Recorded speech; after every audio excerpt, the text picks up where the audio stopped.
আচলতে আমি ৰাতিপুৱা গম পাম আমাক যেতিয়া কেবিনেটৰ ফাইলটো দিয়ে এতিয়ালৈকে পোৱা নাই এখন আমাৰ মুখ্যমন্ত্ৰী ডাঙৰীয়াই কৰিব খুজিছে যে প্ৰত্যেক মাহত বা দুমাহত গুৱাহাটীৰ বাহিৰত এখন কেবিনেট হ'ব লাগে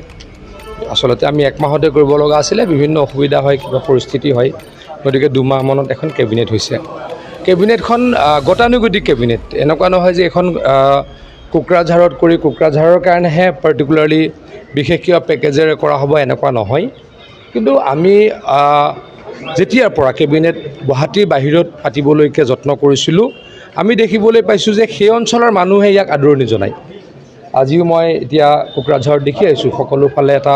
উৎসৱমুখৰ পৰিৱেশ জাকজমকতা একো নাই কিন্তু মানুহৰ মনটো ভাল যে আমাৰ কোকৰাঝাৰতো কেবিনেট হৈছে ধেমাজিতো কেবিনেট হৈছে বা হাফলঙতো কেবিনেট হৈছে মানুহৰ তেনেকুৱা এটা ফিলিংছ গতিকে তাৰ কাৰণেই মুখ্যমন্ত্ৰী ডাঙৰীয়াই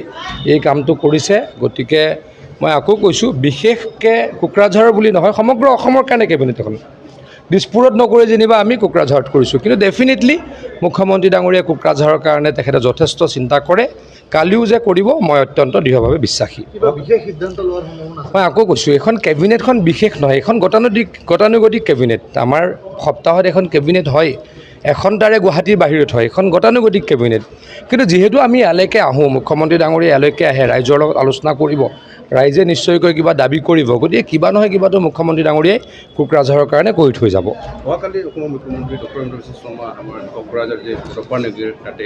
ৰাতিপুৱা শ্ৰদ্ধাঞ্জলি যাবৰ কাৰণে চিডিউল আছে নেকি মুখ্যমন্ত্ৰী ডাঙৰীয়া যাব মন্ত্ৰীসকলে বেলেগ বেলেগ কাম কৰিব মই আমাৰ মেডিকেল কলেজ য'ত বনাই আছে তাত এটা ৱাটাৰ ৰিচোৰ্চৰ কাম চলি আছে মই তালৈকে যাম এতিয়া সকলোৱে ডেভেলপমেণ্টৰ কাম চাব সেইটো মুখ্যমন্ত্ৰী ডাঙৰীয়াৰ প্ৰত্যেকজন মন্ত্ৰীলৈকে নিৰ্দেশ থেংক ইউ কাইলৈ যিখন কেবিনেট হ'ব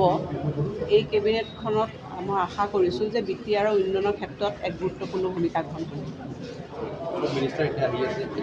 এইবিলাক আহি আছে